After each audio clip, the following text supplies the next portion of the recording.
Saudara-saudari terkasih, kita akan melanjutkan membahas kanon-kanon yang berbicara tentang kewajiban dan hak umat beriman Kristiani. Terakhir kali saya membahas kanon 219 yang berbicara tentang hak untuk memilih status hidup. Kali ini kita akan lanjutkan membahas kanon 220. Mari kita baca apa yang tertulis di kanon tersebut.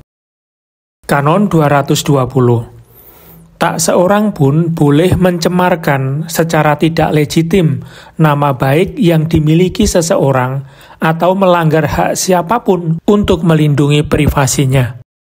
Kanon 220 ini menegaskan bahwa setiap pribadi memiliki hak atas nama baik dan hak untuk melindungi privasinya. Konstitusi pastoral tentang tugas gereja dalam dunia dewasa ini atau Gaudium et Spes nomor 26 menyebutkan bahwa bagi manusia disediakan segala sesuatu yang dibutuhkannya untuk hidup secara sungguh manusiawi. Misalnya nafkah, pakaian, perumahan, hak untuk dengan bebas memilih status hidupnya, dan hak untuk membentuk keluarga, hak atas pendidikan, pekerjaan, nama baik, kehormatan, informasi yang semestinya, hak untuk bertindak menurut norma hati nuraninya yang benar, hak atas perlindungan hidup perorangan, dan hak kebebasan yang wajar juga perihal agama. Nama baik merupakan penilaian positif yang darinya seseorang menikmati di antara orang-orang yang mengenalnya yang berhubungan dengan kejujuran, moralitas, dan religiositasnya. Kanon 220 ini melarang pencemaran nama baik. Kalau kita merujuk kanon 1390, di sana dirumuskan contoh konkret dalam 3 paragraf. Paragraf pertama misalnya, yang secara palsu melaporkan bapa pengakuan mengenai tindak pidana yang disebutkan dalam kanon 1385, yakni yang berbicara tentang dosa melawan perintah ke-6 dari Dekalog, kepada pemimpin gereja terkena interdict lete sententiae, dan jika ia klerikus juga terkena suspensi. Lalu paragraf kedua dikatakan, yang menyampaikan laporan fitnah lain mengenai suatu tindakan pidana kepada pemimpin gerejawi atau dengan cara lain mencemarkan nama baik orang lain, hendaknya dihukum sesuai dengan ketentuan kanon 1336 paragraf 2-4. Lebih lanjut, padanya dapat ditambahkan suatu sensura.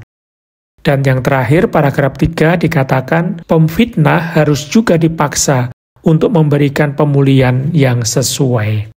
Berkenaan dengan nama baik ini, juga disebutkan di kanon 717, terutama ketika melaksanakan sebuah penyelidikan mengenai suatu tindak pidana. Dalam paragraf kedua dikatakan, haruslah dijaga agar penyelidikan itu jangan sampai membahayakan nama baik seseorang. Contoh lain juga dapat ditemukan di kanon-kanon mengenai pengadilan secara umum. Misalnya kanon 1455 paragraf 1. Di sana dikatakan para hakim dan petugas pengadilan wajib menyimpan rahasia jabatan dalam peradilan pidana selalu, sedangkan dalam peradilan perdata, jika pengungkapan suatu akta proses dapat merugikan pihak yang bersangkutan.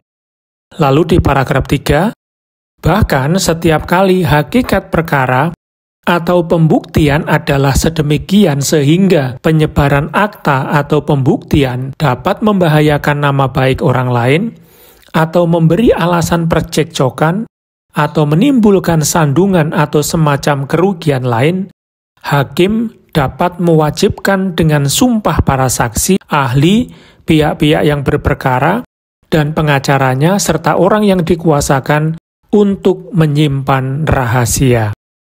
Lagi di Kanon 1546 paragraf 1, tidak seorang pun diwajibkan untuk menyampaikan dokumen meskipun merupakan milik bersama yang tidak dapat ditunjukkan tanpa bahaya kerugian menurut norma Kanon 1548 paragraf 2 nomor 2 atau tanpa bahaya pelanggaran rahasia yang harus dijaga.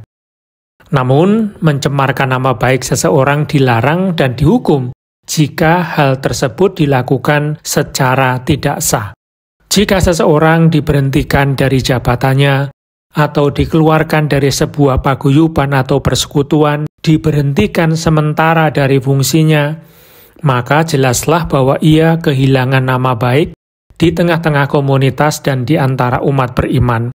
Sebaliknya, Kanon 1069 mengatur kewajiban semua orang beriman untuk melaporkan halangan-halangan perkawinan yang mereka ketahui kepada pastor paroki atau ordinaris wilayah sebelum perayaan perkawinan. Tentu kita ingat ketika petugas mengumumkan pengumuman perkawinan dalam perayaan Ekaristi di gereja, selalu diakhiri dengan kalimat, siapa yang mengetahui halangan-halangan atas rencana perkawinan tersebut, wajib melaporkannya kepada pastor paroki. Namun melaporkan halangan tersebut menjadi tidak sah atau tidak legitim dan bisa menjadi pencemaran nama baik jika hal itu tidak dilakukan kepada otoritas yang berwenang.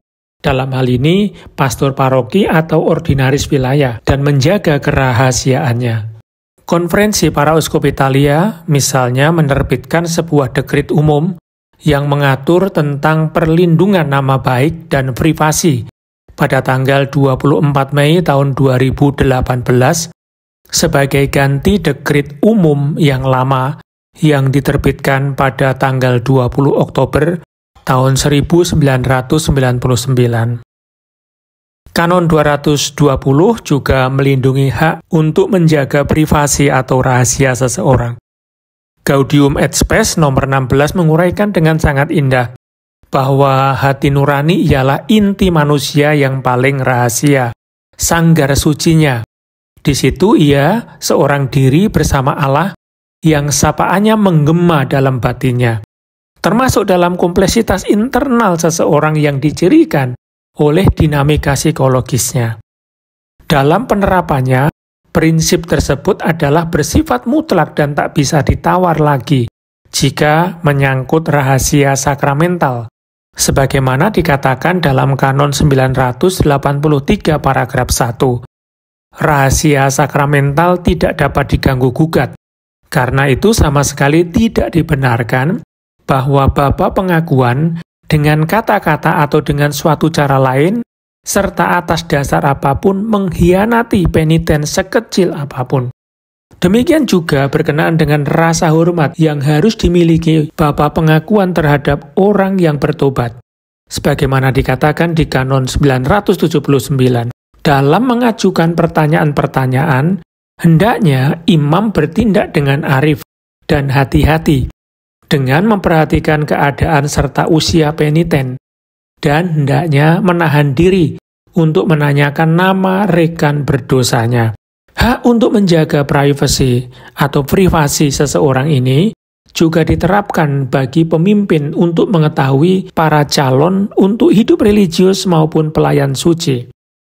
Kanon 642 misalnya menegaskan bahwa para pemimpin hendaknya waspada agar menerima hanya mereka yang selain memiliki umur yang dituntut, juga memiliki kesehatan, watak yang cocok, dan kualitas kematangan yang cukup untuk memeluk hidup kastarekat.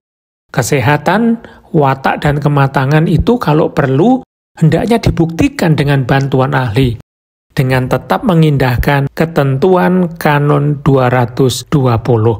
Yakni menyangkut nama baik dan privasi. Saudara-saudari terkasih, itulah penjelasan singkat Kanon 220. Semoga berguna. Terima kasih, Tuhan memberkati.